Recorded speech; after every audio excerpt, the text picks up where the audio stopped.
Hello hello, j'espère que vous allez bien, je suis trop contente de vous retrouver aujourd'hui pour une nouvelle vidéo et une vidéo un petit peu particulière parce qu'aujourd'hui j'avais envie de vous raconter mon accouchement. Je sais que c'est quelque chose de très personnel et très intime, mais personnellement ça m'a beaucoup aidé justement avant mon propre accouchement d'écouter différents récits de différentes femmes, voilà, avoir différents points de vue, voir comment ça s'était passé, les pour, les contre, voilà, entendre des accouchements qui s'étaient bien passés, mais aussi des accouchements qui s'étaient moins bien passés, pour essayer de se préparer à toutes les éventualités. J'ai écouté beaucoup de podcasts, notamment les podcasts Bliss que j'adore, que je vous recommande. Et voilà, ça me permettait de me projeter un petit peu et de savoir un petit peu ce qui m'attendait, même si bien sûr il y avait les cours de préparation à l'accouchement qui étaient là pour ça, mais écouter des vrais récits de femmes qui étaient passées par là, ça m'a beaucoup aidé avant le mien. Donc voilà, j'avais envie de rajouter ma petite pierre à l'édifice et vous partager aussi mon accouchement. Et petit spoiler, ça s'est très bien passé et j'ai très bien vécu ce moment, donc ça pourra peut-être éventuellement vous rassurer si vous aussi vous allez accoucher dans quelques jours, semaines, etc. D'ailleurs, n'hésitez pas à me le dire en commentaire. Mais tout d'abord, revenons quelques semaines en arrière parce que vous allez comprendre le pourquoi du comment. À l'échographie du troisième trimestre, enfin déjà d'ailleurs à l'échographie du deuxième trimestre, on m'avait dit que bébé était un petit peu gros, enfin que les courbes par rapport aux courbes de poids, il était un peu au-dessus, enfin elle était un petit peu au-dessus, mais bon voilà, rien d'inquiétant particulièrement. J'ai pas fait de diabète gestationnel dans mon troisième trimestre, d'ailleurs je vous en avais parlé, je vous avais vlogué au moment où j'avais fait le test du glucose, donc voilà, il n'y avait pas de surcharge en sucre ou quelque chose comme ça, mais bébé était quand même gros et j'ai fait une échographie du coup à 34 semaines et à 34 semaines on m'a dit qu'en effet voilà il fallait quand même revérifier. Je crois qu'à 34 elle était estimée à 2,6 kg, ce qui était quand même pas mal, presque 2 mois avant, oui, 7 semaines avant. Donc voilà, 2,6 kg. Et donc du coup, on m'avait reprogrammé une échographie à 36 semaines pour confirmer. Et en fonction du poids à 36 semaines, on allait décider si oui ou non on allait déclencher plus tôt. Et finalement, à l'échographie de 36 semaines, tout allait plutôt bien. Certes, elle était encore un petit peu dans la courbe haute, mais pas de quoi s'alarmer complètement parce que je crois que pour un déclenchement très rapide, il fallait qu'à 36 semaines, elle soit au-dessus de 3,5 kg et c'était pas le cas. Donc du coup, on avait dit, bon bah pour l'instant, on reste comme ça, pas de déclenchement de prévu. Mais c'était sans compter que une semaine après, donc à 37 semaines, j'ai été aux urgences à la maternité justement de Pellegrin. Oui, j'ai accouché à la maternité de Pellegrin à Bordeaux, au CHU de Bordeaux. Mais je suis allée aux urgences pour quelque chose qui n'avait rien à voir. J'en avais justement parlé à ma sage-femme en disant que j'avais mon corps qui me grattait un petit peu, que j'avais vraiment des démangeaisons assez intenses sur le corps. Et elle m'avait dit que si ça continuait, si j'avais vraiment une crise à un moment, il fallait que j'aille aux urgences parce que ça pouvait être des problèmes de foie. Et en l'occurrence, c'est une maladie qui s'appelle la cholestase, je crois, qui est assez connue en fin de grossesse mais qui doit être traitée. Et donc du coup je suis allée aux urgences et on m'a fait un test des acides biliaires justement pour contrôler ça. Et le test s'est avéré négatif, donc il n'y avait pas de problème au niveau du foie. Mais il se trouve que j'ai eu une échographie à ce moment-là et que là, à 37 semaines, on m'a annoncé qu'elle faisait peut-être 3,7 kg. donc quand même vraiment au-dessus des courbes. Et on m'a dit, voilà, si à 37 semaines elle est déjà à 3,7 kg, si vous allez jusqu'à terme, elle fera plus de 4 kg et vous risquez d'avoir un accouchement qui est très compliqué. Donc voilà, il va peut-être falloir faire quelque chose. Et en plus, au monitoring, à ce moment-là, il y avait son cœur qui s'arrêtait un petit peu à des moments. Enfin voilà, il y avait des espèces de chutes. Donc ils m'ont gardée pendant 2 jours pour contrôler tout ça. Et en fait, il semblerait que ce soit, enfin que c'était vraiment rien de grave. C'était juste en fonction de la position dans laquelle j'étais. À chaque petite contraction, ça devait appuyer sur le cordon et du coup, elle devait avoir un stop d'apport en nutriments et en oxygène, juste un petit court instant à chaque moment où il y avait une contraction parce que elle avait un pic, enfin son cœur descendait à chaque fois qu'il y avait une petite contraction. Donc voilà, c'était juste un problème de positionnement. Mais voilà, j'ai quand même été gardée à l'hôpital pendant 2 jours. D'ailleurs, je m'y attendais pas du tout. J'étais venue en voiture, je m'attendais à rester 2 heures et finalement, enfin voilà, Julien a dû m'apporter des affaires, enfin c'était un petit peu la galère.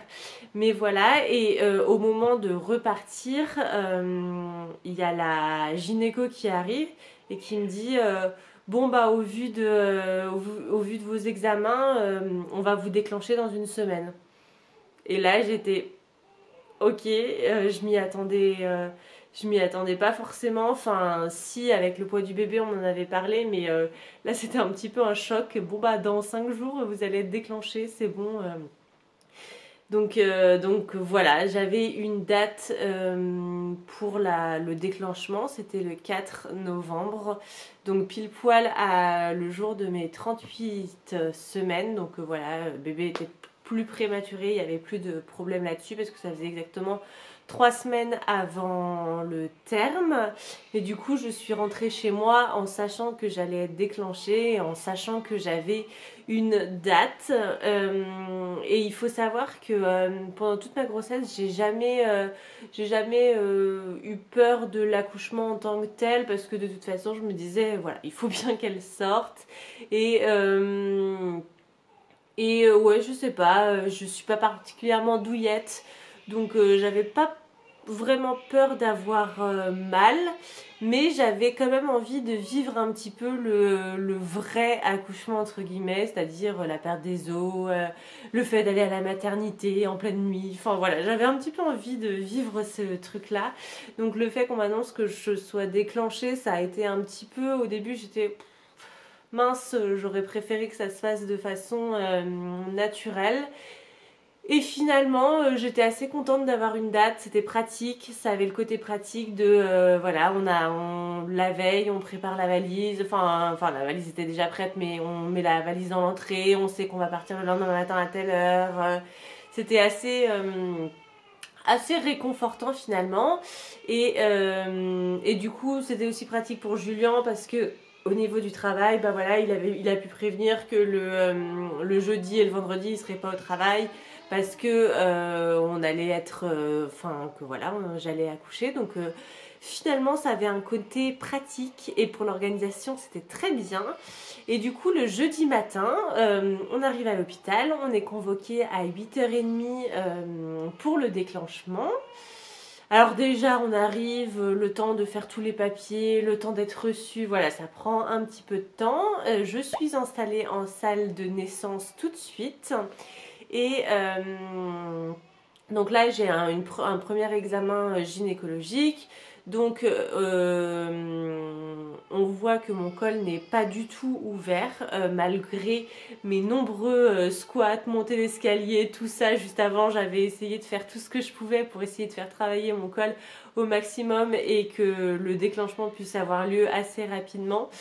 Mais ça n'a pas suffi, mon col était encore fermé, il avait quand même déjà travaillé parce qu'il s'était quand même raccourci et un peu ramolli, mais voilà, c'était encore fermé, donc on ne pouvait pas me faire une injection d'ocytocine tout de suite. Il fallait d'abord me poser un tampon, c'est un Propes, c'est un petit tampon qu'on insère au niveau du col de l'utérus pour essayer de le faire travailler. Et voilà, essayer de déclencher des contractions. Et donc on me l'a installé, je crois, vers 11 heures, quelque chose comme ça. Et après, j'ai été surveillée en monitoring pendant 2 heures. On a vu que tout allait bien, qu'il y avait des petites contractions, mais rien d'alarmant. Donc là, du coup, on nous a dit de monter et de monter dans notre chambre, qui serait la chambre dans laquelle on resterait jusqu'à l'arrivée de bébé et jusqu'à la sortie de la maternité. Donc ça nous a permis de nous installer, de mettre nos affaires, de tout ça. Et on a attendu de voir ce qui se passait, si j'allais avoir des contractions.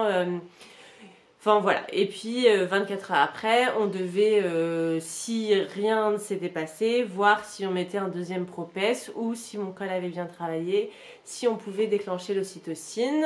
Donc la soirée s'est bien passée. J'ai pu manger parce que ça aussi c'était un peu une de mes...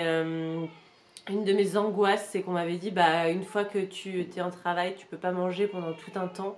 Je me suis dit, oh là là, si je suis en travail pendant 48 heures, je vais pas pouvoir manger. J'étais plus stressée par ça, limite, que par l'accouchement. Mais donc, j'ai pu manger. Le soir, je commençais à avoir des petites contractions, mais un peu comme des grosses douleurs de règles. Donc, vraiment supportable. Et pendant la nuit, j'ai commencé à avoir des contractions. Mais voilà, rien de... Enfin, c'était pas non plus horrible à mordre mon drap ou je ne sais quoi. C'était assez supportable. Et du coup, le lendemain matin, j'ai pu prendre mon petit déjeuner. Et juste après le petit déjeuner, on est redescendu en salle de naissance pour un examen. Et là, à l'examen, elle me dit que mon col a travaillé, qu'il n'est pas encore ouvert, mais qu'il est vraiment complètement court et ramolli, et qu'en gros, on y est presque au fait qu'il commence à s'ouvrir. Donc, on décide, enfin, il décide de ne pas me poser un deuxième propès, parce que concrètement, un déclenchement, on peut remettre un deuxième tampon et attendre encore 24 heures. Donc, il décide de ne pas me poser un deuxième propès et de me déclenché directement à l'ocytocine. Donc là déjà on était ravis parce que ça voulait dire que dans la journée ou au maximum dans la nuit qui allait suivre, on allait rencontrer notre petite fille.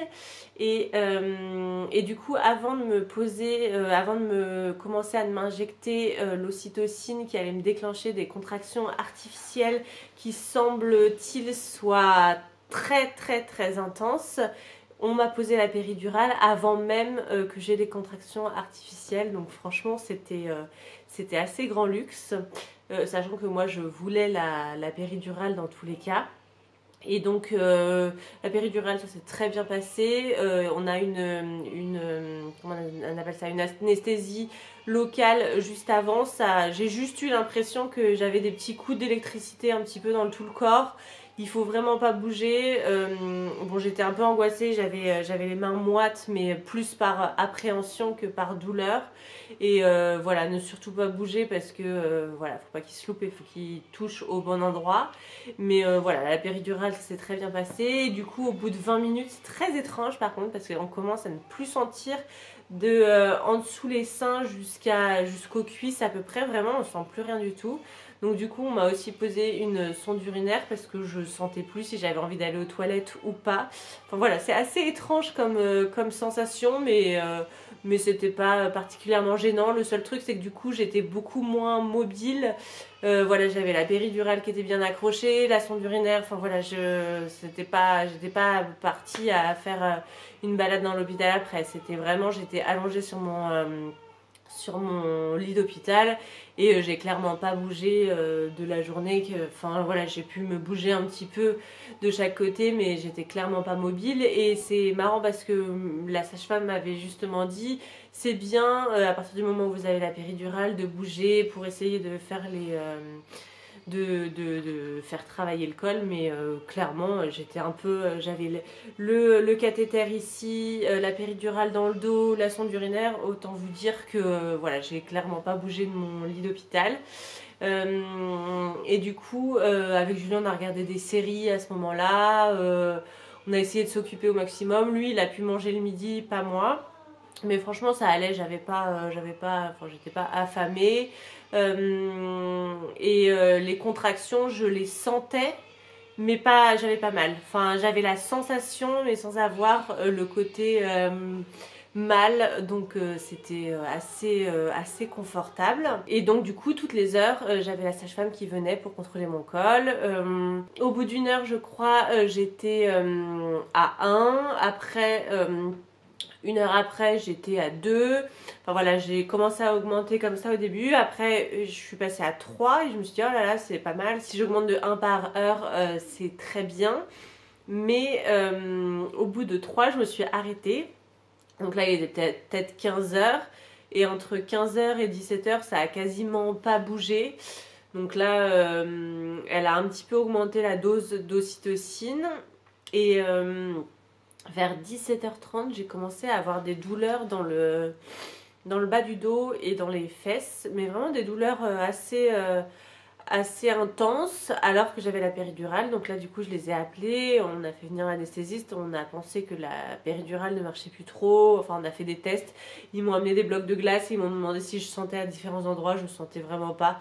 Donc la péridurale marchait bien, mais j'avais quand même des douleurs malgré ça. Et mais voilà, enfin, pendant une demi-heure, on va dire, ça a été un petit peu douloureux. J'essayais de trouver des positions. À chaque contraction, ça me lançait vraiment fort. Mais voilà, pendant une demi-heure, donc clairement ça allait. Et du coup, au contrôle de 18h, elle me dit, sachant que le contrôle de 17h, j'étais toujours à 3. Au contrôle de 18h, elle me dit, bon bah vous êtes à 10. Je fais, ah. C'est donc pour ça que j'ai eu mal les dernières 30 minutes. Ça avait travaillé hyper vite, c'était passé de 3 à 10 en 30 minutes. Mais du coup, c'était rigolo parce qu'on s'y attendait pas du tout. Parce que quand à 17h, elle m'a dit vous êtes encore à 3, on s'est dit ok, elle va jamais naître le 5 novembre. C'est sûr, ce sera une petite du 6 novembre. Et en plus, ma belle-mère et mon beau-frère sont du 6 novembre. Donc c'était rigolo. On s'était dit bon, bah, est-ce qu'elle sera le même jour ou pas? Et à 17h, on s'était dit bon, bah, c'est sûr, elle sera du 6 novembre, c'est sûr. Et là, quand à 18h, elle me dit bah, vous êtes à 10, on s'est regardé avec Julien, mais c'est pas possible. Et du coup là elle m'a dit bon bah on va s'entraîner à pousser rapidement. Donc on a fait un petit test, elle m'a dit que c'était bien comme je faisais, mais que pour pas trop la fatiguer, on allait la laisser tranquillement pendant un petit moment descendre naturellement dans le bassin sans pousser, vraiment la laisser descendre tant que le cœur, parce que bien sûr j'avais le monitoring tout du long, tant que le cœur de bébé allait bien, autant que ce soit elle qui trouve son chemin facilement et sans pousser, sans forcer. Donc c'est ce qu'on a fait et donc on l'a laissé pendant 2 heures, un peu plus de 2 heures, descendre dans le bassin tranquillement, sachant que moi j'étais toujours sous la péridurale et que j'avais toujours quasiment pas de douleur, juste des sensations mais vraiment pas de douleur. Et vers 20h20 à peu près, elle me dit bon bah voilà, on va se mettre en position. Ah oui, petite anecdote aussi. Vers 20h à peu près, donc peu de temps après que moi, peu de temps avant que moi j'accouche, il y a la femme de la chambre d'à côté qui elle arrive au moment où elle accouche pour de bon et qui hurle, mais qui hurle à la mort. On avait l'impression qu'elle était en train de se faire étrangler, c'était horrible. Vraiment, elle hurlait, mais ça résonnait dans tout le service. Et sachant que moi, ça allait être mon tour juste après, enfin, c'était un peu, et on s'était regardé avec Julien. Mais c'est ça, oh là là, enfin, un peu de stress là, j'avoue, parce que franchement, elle hurlait, mais puis la sage-femme qui nous rassure en nous disant, voilà, chaque femme est différente, il y en a qui ont besoin d'énormément extérioriser, il y en a qui ont beaucoup plus mal que d'autres aussi, enfin, voilà, que chaque femme est vraiment différente. Mais voilà, et du coup arrive notre moment, on fait juste un petit test pour voir si la position était bien, si j'avais bien compris comment il fallait pousser et là elle nous dit bon bah c'est parti, on y va, à la prochaine contraction c'est parti, vous poussez du plus fort que vous pouvez et donc j'y vais. Là je me mets dans ma bulle, vraiment je me mets dans ma bulle, il y a Julien qui est juste à côté de moi qui est avec le petit chip pour me mettre de l'eau et pour essayer de me rafraîchir et je me dis allez là il faut que je me donne à fond. c'est parti. Donc pendant cette contraction, je fais 3 poussées, elle me dit que ça avance très bien, moi je me sentais bien, j'avais un souffle qui était bien, enfin j'étais bien dans mon petit monde, donc super. Et la contraction d'après, je pousse une fois, tout va bien. Et là, je pousse une deuxième fois et elle me dit tendez les bras. Et je me dis mais comment ça tendez les bras? Et, euh, et là, elle me tend Olivia dans les bras. Et franchement, j'ai rien compris de ce qui se passait parce que juste avant, en plus, elle nous dit pour un premier bébé, la poussée c'est à peu près 30 à 40 minutes. Voilà, je vous préviens voilà, de ce qui vous attend. Et là, ça faisait 5 minutes et elle était déjà, elle était déjà sortie. Et moi, j'ai vraiment eu aucune douleur. Bon, avec la péridurale, forcément, mais juste des sensations, mais vraiment aucune douleur. Et là, quand elle me la tend dans les bras, oh là là, là je me mets à pleurer, vraiment, c'était un moment tellement fort en émotion. Et Julien a pu couper le cordon, il était trop fier, ça lui tenait à cœur et c'était vraiment un beau moment. Et voilà, donc un accouchement de rêve. Franchement, si c'était à refaire pour un deuxième bébé, j'aurais limite envie que ce soit un déclenchement une deuxième fois parce que j'ai trouvé ça tellement bien. J'ai vraiment pas eu de douleur, le fait de pouvoir avoir la péridurale avant, de pouvoir... enfin, je sais pas, c'était vraiment bien, on a été super encadrés, les sages-femmes qui nous ont accompagnés étaient vraiment à l'écoute, elles ont pris le temps.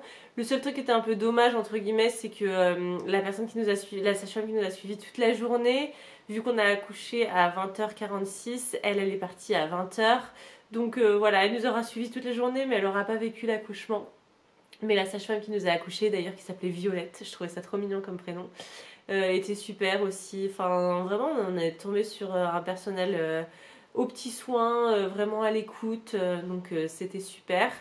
Après, juste après l'accouchement, j'ai fait une petite hémorragie, enfin j'ai perdu beaucoup de sang, mais je m'en suis vraiment pas du tout rendu compte parce que j'avais mon bébé sur moi, enfin c'était et puis je sentais rien, enfin de toute façon avec la péridurale je sentais quasiment rien, donc c'était pas gênant. Après on est resté, je crois, 3 heures après l'accouchement dans la salle. On a essayé de la mettre au sein, ça a été un peu compliqué, donc du coup on m'a aidé voilà, à sortir un peu de colostrum et on lui a donné à la cuillère. Mais voilà, j'ai pu manger aussi, on m'a amené à manger directement dans la salle de naissance. Et après on est monté dans notre chambre à peu près, je crois, vers 1h du matin. Et voilà, c'était la première nuit, c'était parti pour la première nuit avec notre bébé Olivia. Bien sûr, on avait prévenu notre famille et nos amis proches tout de suite le soir même. C'était vraiment un moment fort en émotion. Après, le lendemain, c'était une toute autre histoire. Enfin, dans la nuit même, quand la péridurale s'est enlevée, que j'ai commencé à avoir toutes les douleurs. Mais bon, ça c'est une autre histoire. C'est le postpartum et ça c'est vraiment une autre histoire.